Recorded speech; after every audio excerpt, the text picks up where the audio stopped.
الحمد للہ وکفا وسلام علی عبادہ الذین اصطفا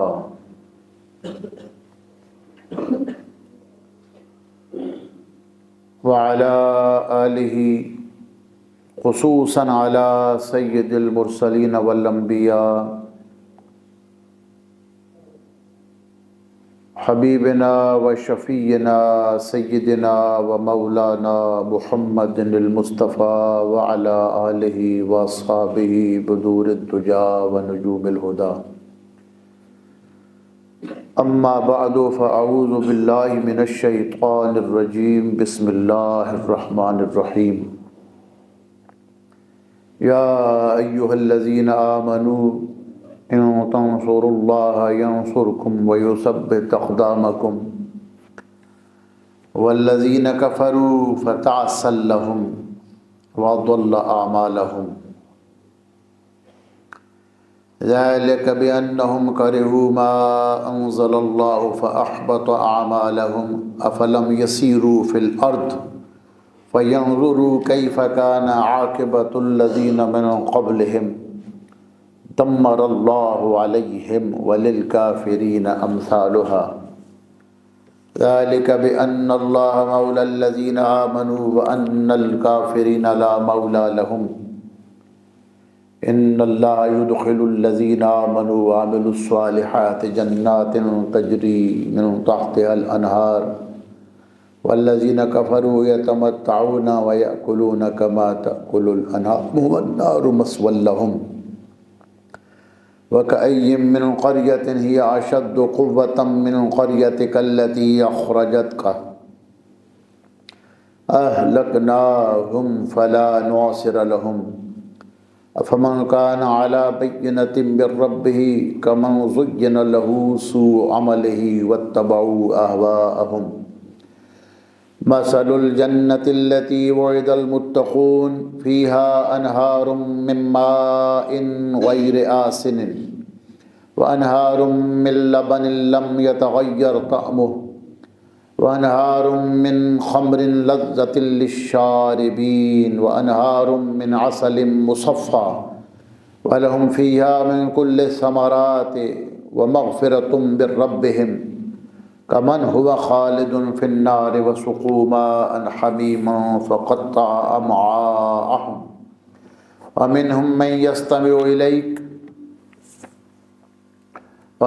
من يستمع إليك حتى إذا خرجوا من عندك قالوا للذين أوتوا العلم ماذا قال آنفا أولئك الذين طبع الله على قلوبهم واتبعوا أهواءهم والذين اهتدوا وزادهم هدى وآتاهم تقواهم فهل ينظرون إلا الساعة أن تأتيهم بغتة فقد جاء أشراطها فأنى لهم إذا جاءتهم ذكراهم فاعلم أنه لا إله إلا الله واستغفر لذنبك وللمؤمنين والمؤمنات والله يعلم متقلبكم ومثواكم صدق الله مولانا العظيم وبلغنا رسوله النبي الكريم ان اللہ و ملائکتہ یصلون علی النبی یا ایہا الذین آمنوا صلوا علیہ وسلموا تسلیما اللہم صل علی سیدنا محمد معدن الجود والکرم وعلی آلہ وبارک وسلم صلاة و سلاما علیک یا رحمۃ للعالمین وعلی آلک و اصحابک یا شفیع المذنبین۔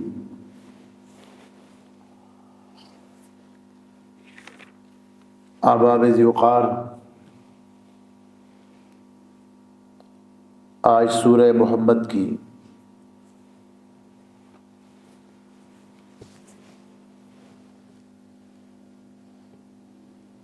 چند آیات مبارکہ تلاوت کرنے کی سعادت حاصل کی ہے، جس کا ترجمہ اور تفسیری فوائد بیان کیے جائیں گے۔ رب العزت ارشاد فرماتے ہیں یا ایھا الذین آمنوا ان تنصروا اللہ ینصرکم، لفظی ترجمہ ہے اے ایمان والو اگر تم اللہ کے دین کی مدد کرو، لفظی ترجمہ ان تنصروا اللہ، اے ایمان والو اگر تم اللہ کی مدد کرو، ینصرکم، وہ تمہاری مدد فرمائے گا۔ لفظی ترجمہ یہ ہے کہ ایمان والے اللہ کی مدد کریں، اللہ ایمان والوں کی مدد فرمائے گا۔ یہ ایک اسلوب ہے، کبھی کبھی مضاف کو حذف کر دیا جاتا ہے۔ یہ تقدیر عبارت یوں ہے ان تنصروا دین اللہ، اگر تم اللہ کی مدد کرو اللہ تمہاری مدد فرمائے گا۔ کیا مطلب؟ اگر تم اللہ کے دین کی مدد کرو گے اللہ تمہاری مدد فرمائے گا۔ اللہ کو تو مدد کی ضرورت نہیں، وہ تو سب کا مددگار ہے۔ تو ان تنصروا اللہ، جو لوگ صرف لفظی ترجمہ پہ گزارا کرتے ہیں اور مفسرین کی تحقیقات کو اور لغت عرب کو نہیں دیکھتے، ان کے لیے یہ مقام قابل غور ہے۔ ان تنصروا اللہ، اگر تم اللہ کی مدد کرو اللہ تمہاری مدد کرے گا۔ تو یہاں پھر دیکھنا پڑتا ہے کہ مفسرین نے اس کی کیا تشریح کی ہے۔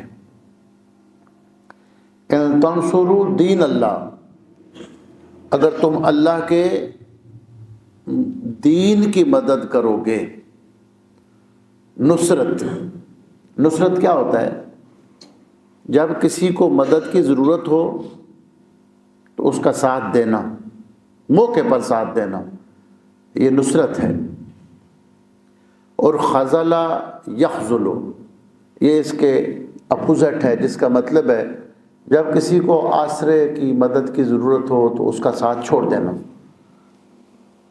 آپ جمعہ کے خطبہ میں سنتے ہیں کہ علماء دعا کرتے ہیں اللہم انصر من نصر دین محمد صلی اللہ علیہ وآلہ وسلم، یا اللہ ان لوگوں کی مدد فرما جو دین محمد کی مدد کرتے، وَاجْعَلْنَا مِنْهُمْ، اور ہمیں ان لوگوں میں شامل فرما جو دین محمد کی مدد کرتے۔ وَخْذَلَ دین محمد صلی اللہ علیہ وآلہ وسلم، اے اللہ ان لوگوں کو بے مدد چھوڑ دے، بے آسرا چھوڑ دے، جو دین محمد کو بے آسرا چھوڑتے، اور اے اللہ ہمیں ان میں شامل نہ کرنا۔ وَلَا تَجْعَلْنَا مِنْهُمْ، تو موقع پر، جب موقع ہو، وقت ہو، تو کسی کا ساتھ دینا یہ نصرت ہے، اور جب وقت ہو تو اس وقت ساتھ چھوڑ دینا یہ خذلان ہے، یہ خذل یخذل۔ تو جب موقع دین کی مدد کا آ جائے تو اس وقت جو لوگ دین کے ساتھ کھڑے ہوتے ہیں اللہ ان کو نصرت عطا فرماتا ہے۔ اب وہاں ثابت قدم رہنا، میدان جہاد میں خصوصاً، یہ اہل ایمان کا کام کہ وہ ارادہ کریں کہ ہم نے اللہ کے دین کے ساتھ کھڑے ہونا ہے، اور جہاد کو ہم نے اختیار کر لیا تو اب میدان کو نہیں چھوڑنا۔ وَيُثَبِّتْ أَقْدَامَكُمْ، آگے پھر اللہ تعالیٰ یہ کرتا ہے کہ اللہ تعالیٰ ان کے قدموں کو جما دیتا، ان کو ثابت قدمی عطا فرماتا ہے۔ اللہ تمہیں اپنی تائید عطا فرمائے گا، اللہ تمہیں اپنی مدد عطا فرمائے گا۔ صرف یہ ہے کہ تم اپنے ارادے کو پختہ کر لو کہ ہم نے پیچھے نہیں ہٹنا، ڈٹ جانا ہے۔ جو ڈٹ جاتے ہیں ان کے لیے اللہ کی مدد اترتی ہے۔ اس مفہوم کو حکیم الامت علامہ محمد اقبال رحمۃ اللہ علیہ بیان فرماتے ہیں کہ فضائے بدر پیدا کر فرشتے تیری نصرت کو، فضائے بدر پیدا کر فرشتے تیری نصرت کو اتر سکتے ہیں گردوں سے قطار اندر قطار اب بھی۔ اگر تم بدر کی فضا پیدا کر لو اور ارادوں کو مضبوط کر لو تو جس طرح بدر میں اللہ کی مدد آئی تھی آج بھی وہی اللہ ہے اور وہ مدد اتار سکتا ہے۔ صرف اس یقین کو اور ایمان کو اور عزم مصمم کو اختیار کرنے کی ضرورت ہے۔ والذین کفروا فتعسا لہم، جنہوں نے حق کا انکار کیا ان لوگوں کے لیے بربادی ہے۔ تعسا لہم، اس کا ایک معنی یہ ہے کہ ہلاکن و خیبۃ لہم، کہ جو کفر کرتے ہیں وہ مارے جاتے ہیں اور ناکام ہوتے ہیں، نامراد لوٹتے ہیں، ان کا مقصد پورا نہیں ہوگا، وہ جو مقصد لے کر آئے تھے اس میں کامیاب نہیں ہوں گے۔ فتعسا لہم، ائمہ لغت میں سے بعض ائمہ کے نزدیک یہ دعائے ضرر ہے، جس کو ہم عام طور پر بد دعا کہتے ہیں، لیکن جب اللہ اور رسول کی طرف ان کلمات کی نسبت ہو تو اس کے لیے پھر بد کا لفظ استعمال کرنے سے اوائڈ کرتے ہیں، گریز کرتے ہیں۔ مثلا کسی کے خلاف آپ جب ہاتھ اٹھاتے ہیں تو اس کو بد دعا کہا جاتا ہے، لیکن جب حضور پاک علیہ الصلوۃ والسلام ایسا کریں تو علماء کہتے ہیں کہ وہاں یہ لفظ استعمال کیا جائے، یہ جملہ استعمال کیا جائے کہ حضور نے دعائے ضرر فرمائی، نقصان کی دعا، مطلب اس کا بد دعا ہی ہوتا ہے لیکن بد کے لفظ سے بچنے کے لیے کہتے ہیں کہ حضور نے اس کے خلاف دعا کی۔ تو اللہ پاک فرماتے ہیں فتعسا لہم، وہ منہ کے بل اوندے گر پڑیں، تباہ ہو جائیں، برباد ہو جائیں۔ وَأَضَلَّ أَعْمَالَهُمْ، اللہ ان کے اعمال کو برباد کر دے گا۔ انہوں نے خرچ بھی کیا، اسلحہ بھی خریدا، کافروں نے گھوڑے بھی لے کر آئے، اونٹ بھی لے کر آئے، خچریں لے کر آئے، ظاہر میدان میں آنے کے لیے ان کتنے اخراجات انہوں نے کیے، بعض زخمی ہو گئے، بعضوں نے جانیں دے دی، لیکن ان کے یہ سارے اعمال ضائع ہو گئے چونکہ انہوں نے باطل کی پیروی کی۔ ذالک بانہم کرہوا ما انزل اللہ فاحبط اعمالہم، کہ جو اللہ نے نازل کیا تھا اس کو انہوں نے ناپسند کیا، بس اللہ نے ان کے اعمال کو ضائع کر دیا۔ افلم یسیروا فی الارض فینظروا کیف کان عاقبۃ الذین من قبلہم، کیا انہوں نے زمین کی سیر نہیں کی، زمین میں گھومے پھرے نہیں کہ وہ دیکھ لیتے کہ ان سے پہلے لوگوں کا کیا انجام ہوا۔ دمر اللہ علیہم، اللہ نے ان پر تباہی نازل فرمائی، ان کو تباہ کیا۔ دمرا یدمر تدبیر کا معنی تباہ کر دینا، برباد کر دینا۔ وللکافرین امثالھا، اور کفار کے لیے اسی قسم کی سزائیں۔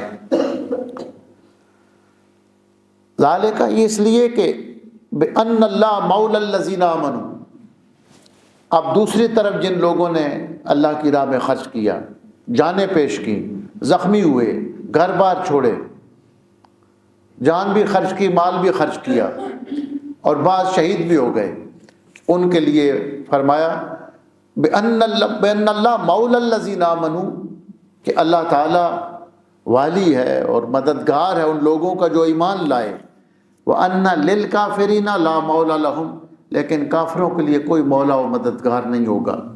إِنَّ اللَّهَ يُدْخِلُ الَّذِينَ آمَنُوا وَعَمِلُوا الصَّالِحَاتِ جَنَّاتٍ تَجْرِي مِن تَحْتِهَا الْأَنْهَارُ، بے شک اللہ تعالیٰ داخل فرمائے گا ایمان والوں کو جو ایمان لائے اور نیک عمل کرتے رہے، جناتن، یہ جنتن کی جمع ہے، باغ کو کہتے ہیں، ایسے باغات میں اللہ ان کو داخل فرمائے گا، تجری من تحتها الانہار، جن کے نیچے نہریں جاری ہوں گی۔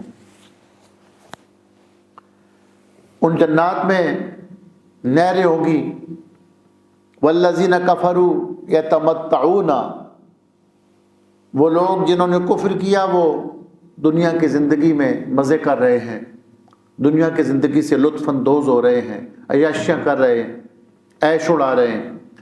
وَيَأْكُلُونَ كَمَا تَأْكُلُ الْأَنْعَامُ، اور کھاتے پیتے ایسے ہیں جیسے چوپائے کھاتے ہیں۔ چار پاؤں والے انعام، چار پاؤں والے جانوروں کو کہا جاتا ہے، یعنی صرف کھانا پینا اور کھانے پینے کے بعد بال بچے پیدا کرنا، سونا جاگنا، یہ تو جانور بھی کرتے ہیں، یہ سارے کام جانور کرتے ہیں۔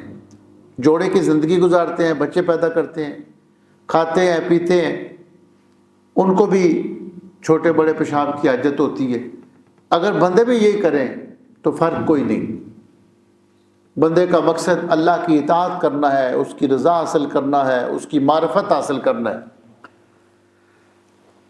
یہ جو کفار ہیں یہ ڈنگروں کی طرح، چوپاؤں کی طرح کھاتے پیتے ہیں۔ وَالنَّارُ مَثْوًى لَهُمْ، ان کا ٹھکانہ جہنم ہے۔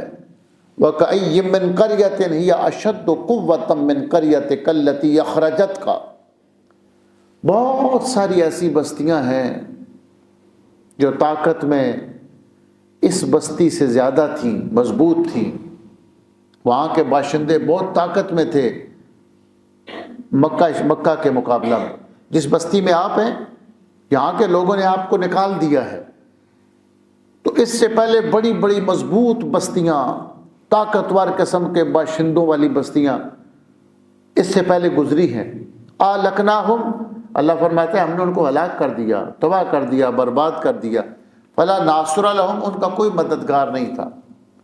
افمن کان علی بینۃ من ربہ کمن زین لہ سوء عملہ واتبعوا اہواءہم، کیا وہ شخص جس کے پاس رب کی طرف سے روشن دلیل ہے، جس کے پاس دلائل ہے اپنے رب کی طرف سے، کیا وہ اس شخص کی طرح ہے جس کے لیے اس کے برے اعمال کو آراستہ کر دیا گیا اور انہوں نے اپنی خواہشات کی پیروی کی؟ جو کفار ہیں، منافقین ہیں، وہ اپنی بدعمالیوں پر خوش ہوتے ہیں، برے کام کر کے مطمئن ہوتے ہیں،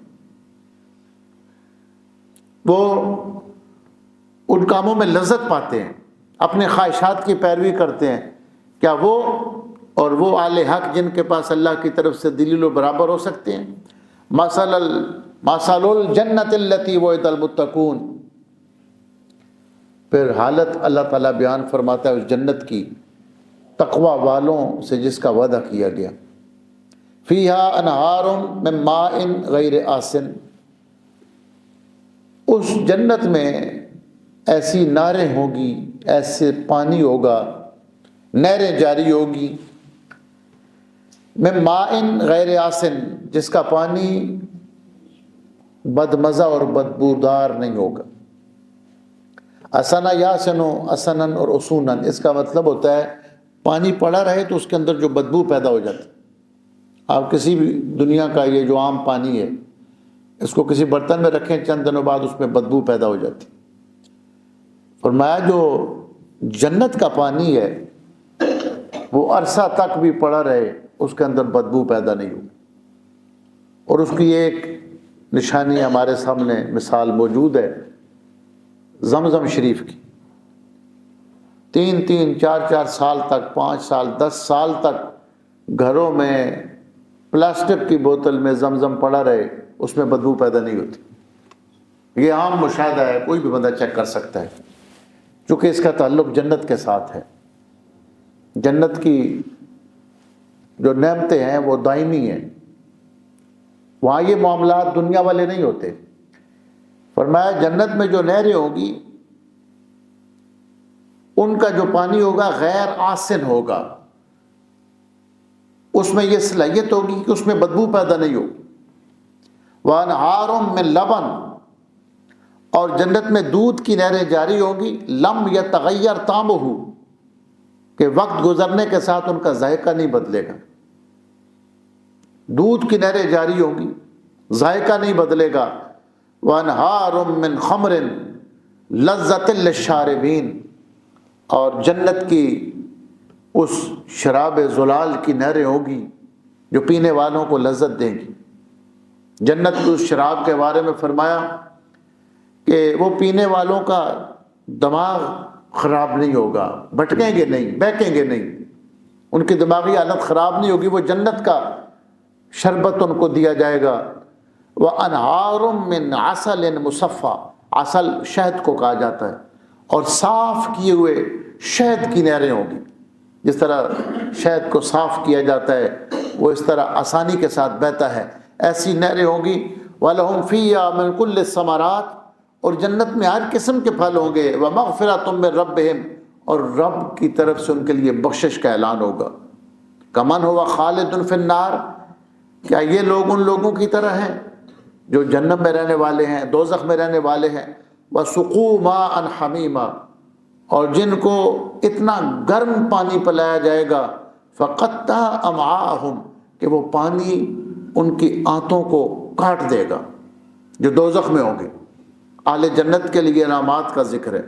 نبی پاک علیہ الصلوۃ والسلام فرماتے ہیں کہ میری حضرت ابراہیم علیہ السلام سے ملاقات ہوئی تو آپ نے فرمایا کہ اپنی امت کو کہنا کہ جنت کی مٹی بڑی زرخیز ہے، اور جنت کی مٹی کی خوشبو بھی مشک جیسی ہوگی، ایسی مٹی۔ اور جنت کی تعریف کر کے فرمایا اپنی امت کو کہنا کہ سبحان اللہ والحمد للہ ولا الہ الا اللہ واللہ اکبر ولا حول ولا قوت الا باللہ۔ یہ تیسرے کلمے کے الفاظ ہیں، یہ جو بندہ پڑھے گا اللہ جنت میں اس کے نام کے درخت لگا دے گا۔ ایک حدیث میں صرف سبحان اللہ و بحمدہ کے کلمات ہیں، اتنا پڑھنے پر جنت میں تمہارے نام کے درخت لگا دیے جائیں گے۔ اگر جنت میں چاہتے ہو کہ تمہارے زیادہ سے زیادہ درخت ہوں تمہارے نام کے، تو پڑھا کرو سبحان اللہ والحمد للہ ولا الہ الا اللہ واللہ اکبر۔ وَمِنْهُمْ مَنْ يَسْتَمِعُ إِلَيْكَ، اب منافقین کی حالت بیان ہوئی۔ کچھ لوگ ایسے ہوتے ہیں جو یستمعُ الیک، جو کان لگا کر آپ کی باتوں کو سنتے ہیں، آپ کی محفل میں بیٹھے ہوتے ہیں، اہل ایمان کے ساتھ بیٹھے ہوتے ہیں، کلمہ بھی پڑھ رہے ہوتے ہیں، لیکن وہ غور کر کے آپ کی بات کو سنتے ہیں۔ اذا خرجوا من عندک، لیکن جب آپ کی محفل سے اٹھ کے جاتے ہیں، قالوا للذین اوتوا العلم، تو جو آپ کی محفل کے علم والے لوگ ہیں ان سے کہتے ہیں ماذا قال آنفا، یہ ابھی کیا کہہ رہے تھے۔ یعنی جو منافق ہیں وہ محفل میں بیٹھ کر آپ کی بات کی فہم، آپ کی بات کو سمجھنے کی صلاحیت سے وہ محروم ہیں، آپ کی بات ان کو سمجھ ہی نہیں آتی، کیونکہ ان کا دل سیاہ ہے، ان کے دماغ جو ہیں نفرت کے ساتھ بھرے ہوئے ہیں، وہ بات کو سمجھ ہی نہیں پاتے۔ جب محفل سے اٹھتے ہیں تو صحابہ کرام سے پوچھتے ہیں کہ یہ آپ کا نبی کیا کہہ رہا تھا، یہ کیا فرما رہے تھے؟ اولئک الذین طبع اللہ علی قلوبہم، یہ وہ بدبخت ہیں، یہ وہ بد نصیب ہیں اللہ نے جن کے دلوں پر مہر لگا دی۔ واتبعوا اہواءہم، اور انہوں نے اپنے خواہشات کی پیروی کی، یعنی اللہ اور رسول کے احکام کے مقابلے میں اپنے نفس کی بات کو مانا، اپنے خواہش پر عمل کیا۔ یہ اللہ رسول کی رحمت اور فیض سے محرومی کا ایک سبب یہ ہوتا ہے کہ اللہ اور رسول کے احکامات کو سائڈ پہ رکھ دیا جائے اور اپنی مرضی کی جائے۔ اپنی خواہشات کی پیروی کرنے والے فہم سے محروم ہو جاتے ہیں، لیکن جو اللہ اور رسول کے سامنے سرنڈر ہو جاتے ہیں اور ان کی بات کو ترجیح دیتے ہیں، قرآن کہتا ہے کہ اللہ تعالیٰ ان کو نور عطا فرما دیتا ہے۔ علی نور من رب، ان کو اللہ تعالیٰ کی طرف سے نور ملتا ہے۔ ان تتقوا، اگر تم اللہ سے ڈرو گے، یجعل لکم فرقانا، تو اللہ تعالیٰ تمہیں فرقان عطا فرمائے گا، تم حق اور باطل میں تمییز کر سکو گے، غلط اور صحیح کی پہچان کر سکو گے۔ اللہ تمہارے دلوں کے اندر ایک نور عطا فرما دے گا۔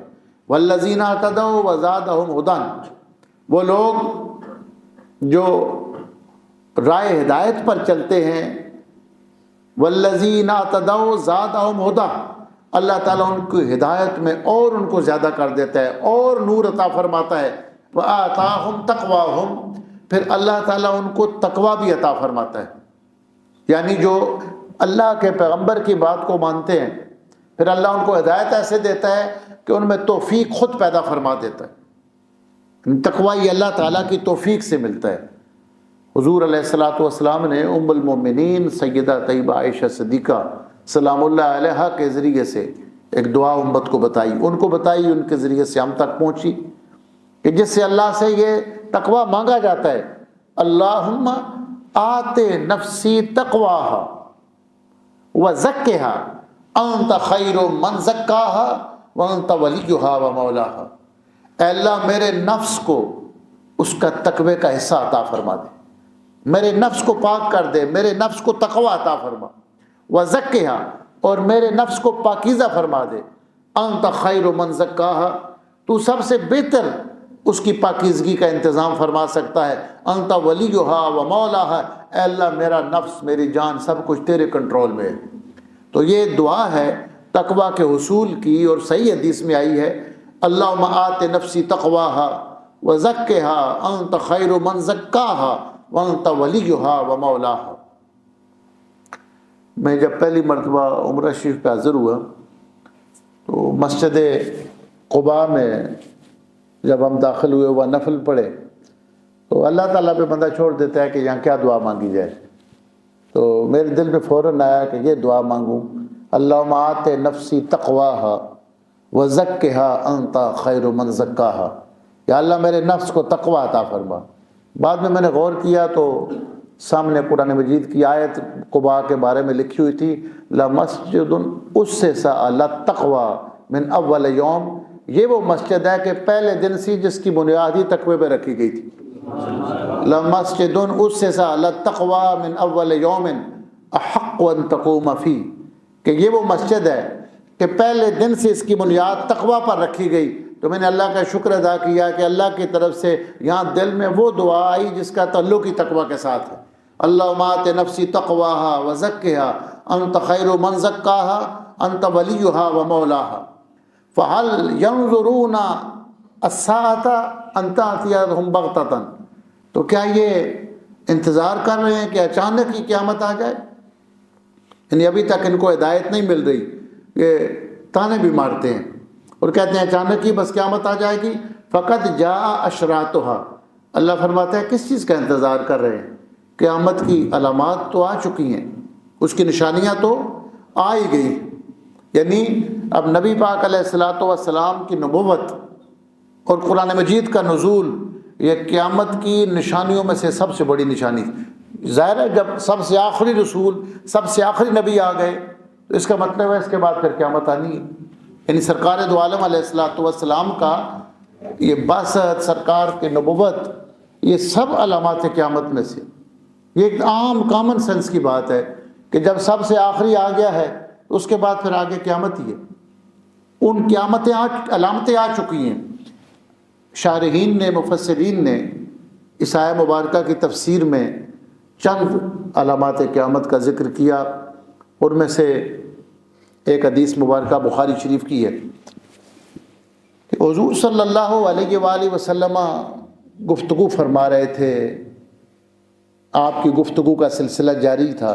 ایک اعرابی آیا، ایک اعرابی، یہ بدو لوگ ہوتے تھے، تو اس نے آ کر کہا کہ قیامت کب آئے گی؟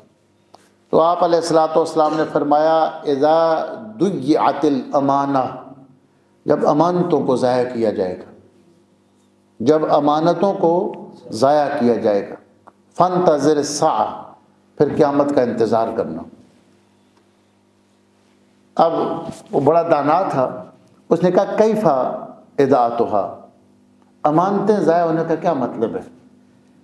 امانتیں عام طور پر تو یہ سمجھ آتی ہے نا کہ ایک بندہ کسی کے پاس امانت رکھے گا، وہ اس کی امانت، اس کے پیسے ضائع کر دے گا، خرچ کر دے گا، لیکن وہ بڑا دانا بندہ تھا، وہ یہ بات جانتا تھا کہ یہ تو آج کل بھی ہو رہا ہے، اس زمانے میں بھی یہ امانتیں ضائع ہوتی تھی۔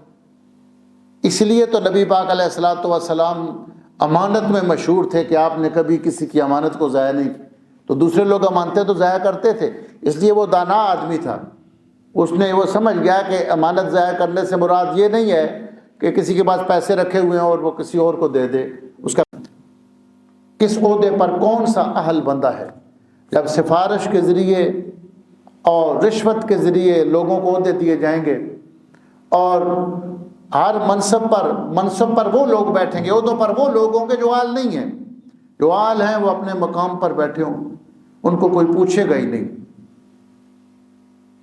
مرزا غالب کا ایک شعر ہے، اے قاسم اشیاء تیری تقسیم عجب ہے، اے قاسم اشیاء تیری تقسیم عجب ہے۔ جب ہم ٹیلی ویژن پہ دیکھ رہے ہوتے ہیں کہ لوگ قرآن پاک کی تفسیر بیان کر رہے ہیں، جو صرف کا ایک سیگا بھی جس کو نہیں آتا ہو، اور وہ قرآن پاک کی تفسیر ہو رہی ہے، اور آپ بڑے بڑے حالوں میں دیکھیں، بڑے بڑے پروگرام ہوتے ہیں، درس قرآن ہو رہا ہوتا ہے، اور درس قرآن میں قرآن مجید کی تفسیر نہیں بیان ہوتی، کہانیاں بیان ہو رہی ہوتی۔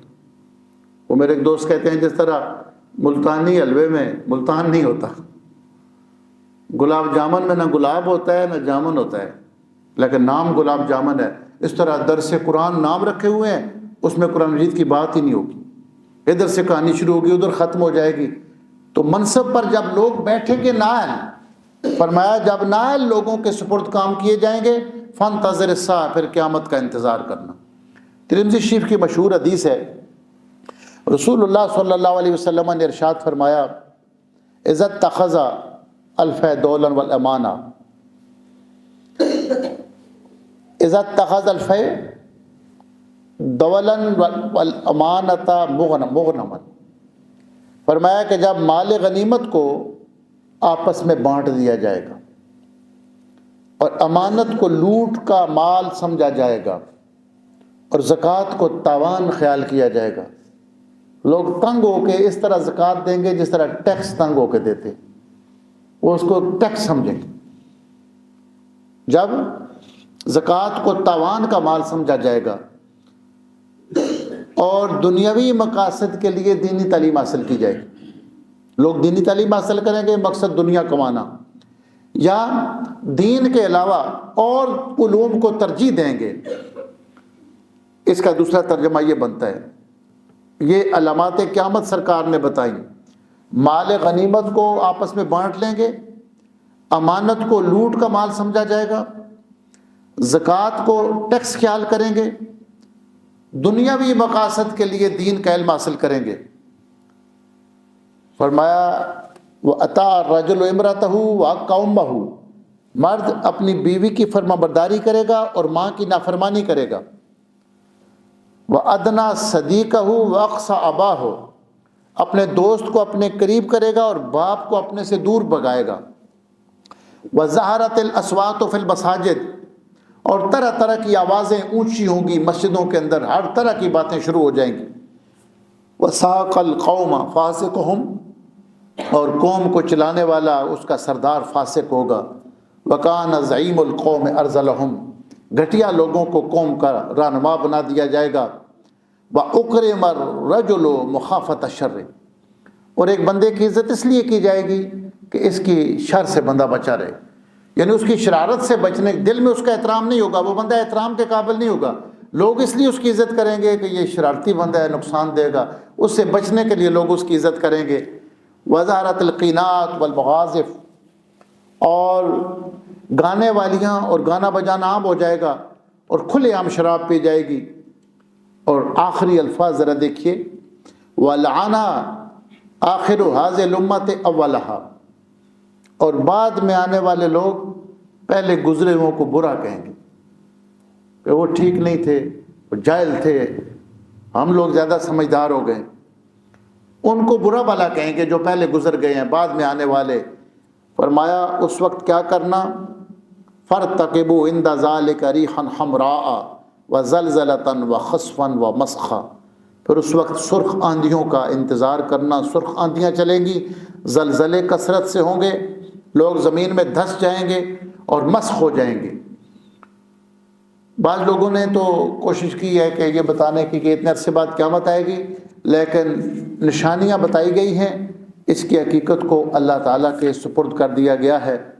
فَهَلْ يَنظُرُونَ إِلَّا السَّاعَةَ أَن تَأْتِيَهُمْ بَغْتَةً فَقَدْ جَاءَ أَشْرَاطُهَا فَأَنَّىٰ لَهُمْ إِذَا جَاءَتْهُمْ، ذکراہم، فرمایا کہ قیامت کی نشانیاں تو آ چکی ہیں، اس وقت ان کو سمجھنا کیسے نصیب ہوگا؟ جب نصیحت آ چکی ہے تب وہ سمجھیں گے اس نصیحت کو۔ فَاعْلَمْ أَنَّهُ لَا إِلَهَ إِلَّا اللَّهُ وَاسْتَغْفِرْ لِذَنبِكَ وَلِلْمُؤْمِنِينَ، بس آپ جان لیں کہ اللہ کے سوا کوئی عبادت کے لائق نہیں۔ وَاسْتَغْفِرْ لِذَنبِكَ، آپ اپنے لیے دعا فرمائیں کہ اللہ تعالیٰ گناہ سے حفاظت فرمائے، اور مومنین اور مومنات کی بخشش کے لیے دعا فرمائیں۔ چونکہ پہلے بھی کئی مرتبہ یہ مسئلہ بیان ہوا ہے کہ اللہ تعالیٰ کے جو نبی ہوتے ہیں اللہ تعالیٰ ان کو گناہوں سے بالکل معصوم رکھتا ہے۔ تو وَاسْتَغْفِرْ لِذَنبِكَ پھر کیا مطلب ہے؟ اس پر مفسرین کی آراء کو، بالخصوص امام رازی نے اس پہ بہت شاندار لکھا ہے تفسیر کبیر میں، اور بہت بہترین تفسیر فرمائی ہے۔ آئندہ جمعرات کو انشاءاللہ بیان کی جائے گی۔ اللہ پاک ہماری حاضری کو قبول فرمائے۔